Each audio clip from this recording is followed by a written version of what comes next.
Vivir diferente. Vivir diferente. Suena como que vengo a hablarles de jugos milagrosos o de la oportunidad única de unirse a una de estas empresas multinivel de venta por catálogo. Pero no.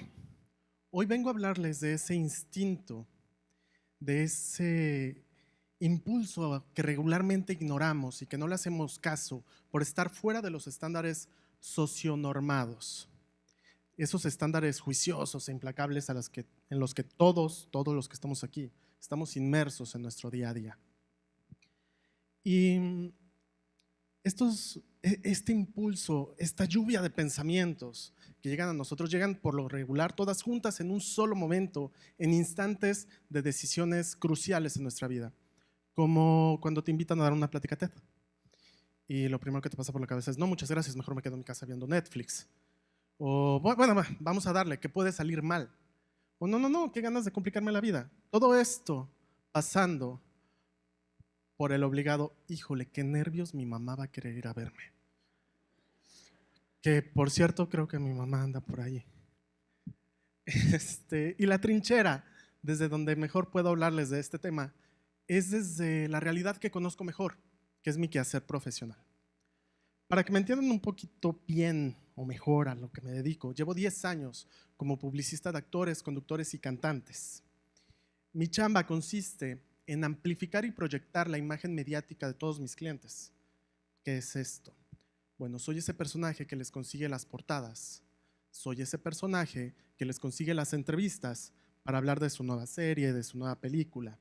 Soy ese personaje que les aconseja a qué evento asistir o en qué alfombra pararse. Y ya estando en la alfombra, soy yo el que decide frente a qué micrófono se van a detener a dar la entrevista y en qué momento termina esa entrevista. Sé y estoy muy consciente de que suena uno de esos trabajos como salido de serie gringa. De hecho, me pasa muy seguido cuando estoy con gente desconocida y me dicen, oye, ¿a qué te dedicas? Lo primerito que escucho es, ¡mua! Es choro. Neto, ¿tienes el teléfono de Carla Sousa? Y entonces, a ver, márcale a Carla. ¿Te contesta? Esto es tiro por viaje. La magia del showbiz, entre muchas ilusiones, crea la ilusión de que es un mundo lejano e inaccesible. Pareciera que el mundo del espectáculo habita en una realidad alterna a la nuestra, a la que quién sabe cómo se llega y que de entrada ya todos sabemos que es prácticamente imposible acceder, ya sea delante de una cámara o detrás de ella. Esta bruma de misticismo, imaginen las reacciones que crea cuando un chavo de secundaria de repente dice que quiere ser ese que aconseja a los artistas. Y digo ese porque para un chavo de secundaria, quién sabe cómo se llamará el puesto de ese güey que hace eso. Imaginen las reacciones. Imaginemos primero el contexto de este chavo. Vive en una familia convencional, en provincia, con una mamá química, con un papá biólogo, estudia en una secundaria técnica. Y nunca nadie de su familia ha estado remotamente conectado con esta realidad alterna del mundo del espectáculo. Todos podemos aquí imaginar las reacciones que tuvo y las consecuencias que tuvo en la secundaria decir esto en voz alta, porque para la realidad de todos, el pensamiento de él era bastante absurdo.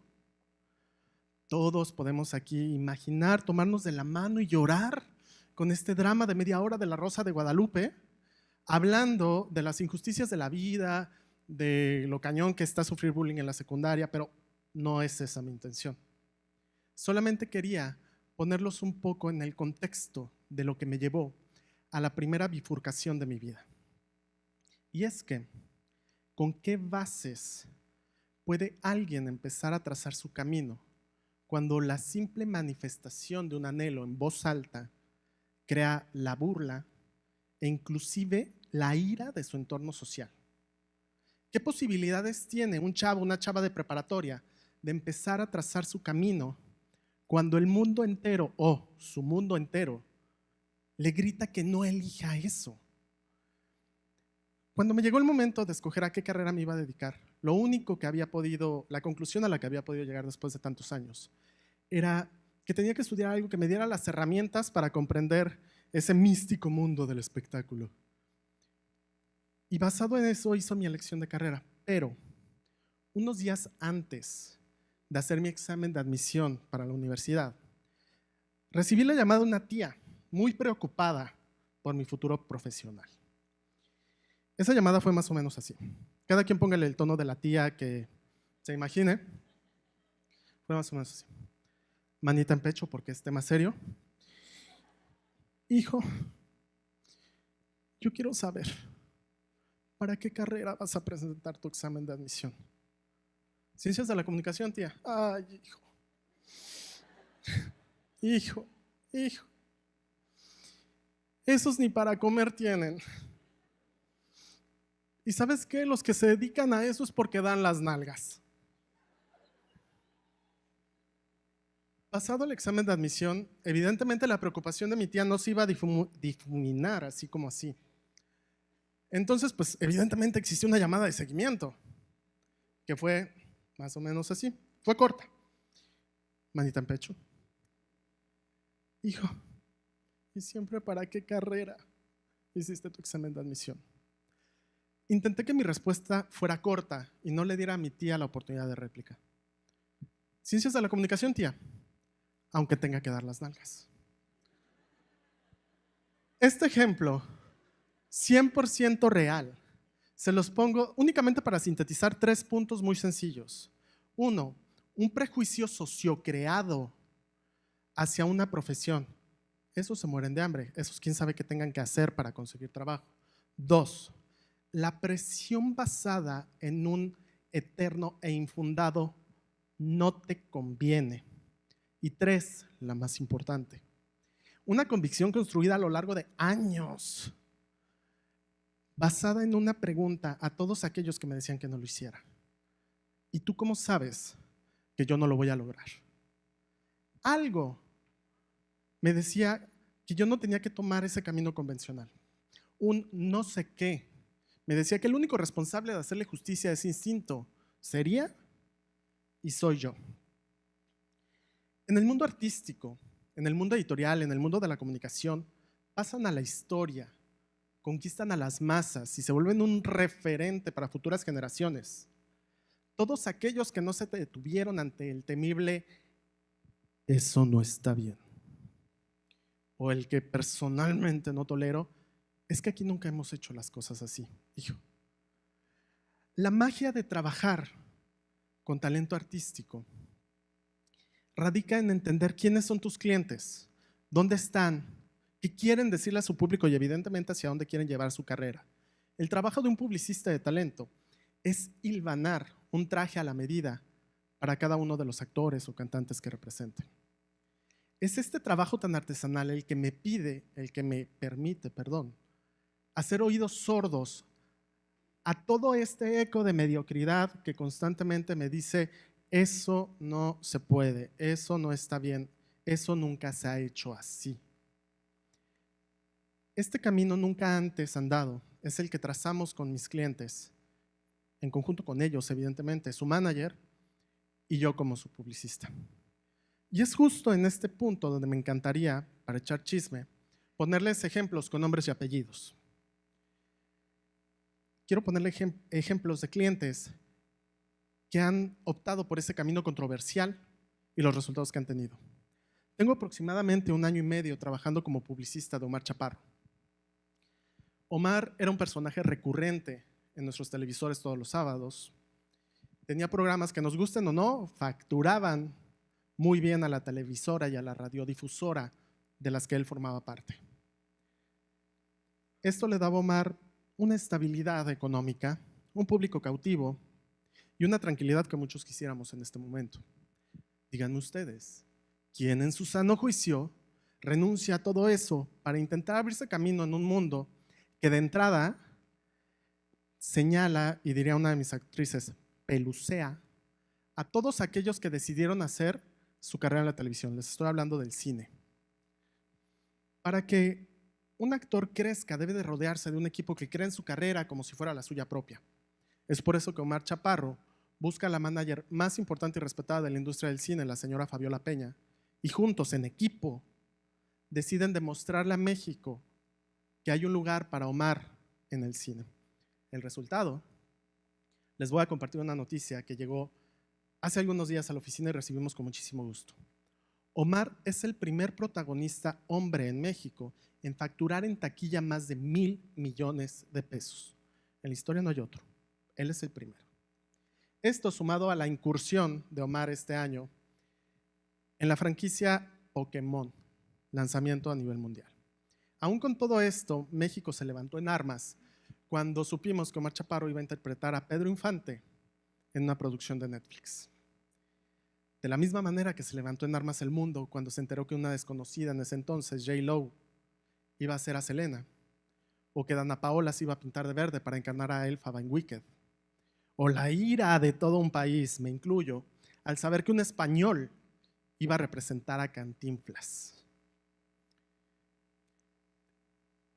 El talento, horas de ensayo que rayan en la perfección, clases y clases, ensayos y ensayos, son el común denominador de todo este talento y de estos ejemplos, estos nombres que les acabo de mencionar. A lo largo de mi paso por el mundo artístico, he tenido la oportunidad de ver en primera fila cómo el talento que le hace caso a estas decisiones controversiales o poco convencionales tiene resultados que solo ellos podían ver a mediano o a largo plazo. Después de 15 años de cosechar protagónicos en telenovelas, en teatro, en cine, un buen día, Paola Núñez decide dejar su carrera en México e irse a Estados Unidos. La gente dice erróneamente, híjole, se fue a empezar de cero. ¿Qué necesidad de sufrir si aquí ya es protagonista? Hubo quien se atrevió a decirle, Paola, no te vayas, te vas a gastar tus ahorros y en medio año vas a estar de regreso buscando trabajo. Les comparto que el primer proyecto de Paola Núñez en Hollywood fue protagonizando junto a Pierce Brosnan la serie The Son de AMC. Y el segundo proyecto fue protagonizando junto a Will Smith la secuela de Bad Boys. Entre paréntesis, sería un pésimo publicista si no les digo que esa película se estrena en enero para que la vayan a ver, por favor. Paola no se fue a empezar de cero, se fue con horas y horas de práctica en cine, teatro y televisión en México. Se fue con un talento excepcional en el bolsillo y se fue con la convicción de vivir algo distinto. Y es justamente esto, de vivir algo distinto, de donde me gustaría agarrarme para contarles una experiencia que tuve cuando empecé a dedicarme a esto. Fui fuertemente reprendido por un ex jefe de una visión muy limitada cuando se me ocurrió colgar en mis redes sociales la imagen de dos hombres tomados de la mano para celebrar el Día del Orgullo LGBT. Este jefe, ex jefe, bendito Dios, me dijo que si quería que me tomaran en serio en este mundo, debía enterrar mis joterías. Si quería que alguien me respetara, no tenía que dar el menor indicio a la sociedad de mi orientación sexual. Sé que es un tema complejo en México todavía, pero es gracias a esta gente que no se ha cansado de decir que vivir diferente no es un motivo de exclusión. Es gracias a esta gente que no se ha cansado de decir que vivir distinto no tiene por qué segregarte y mucho menos habla de tu desempeño profesional.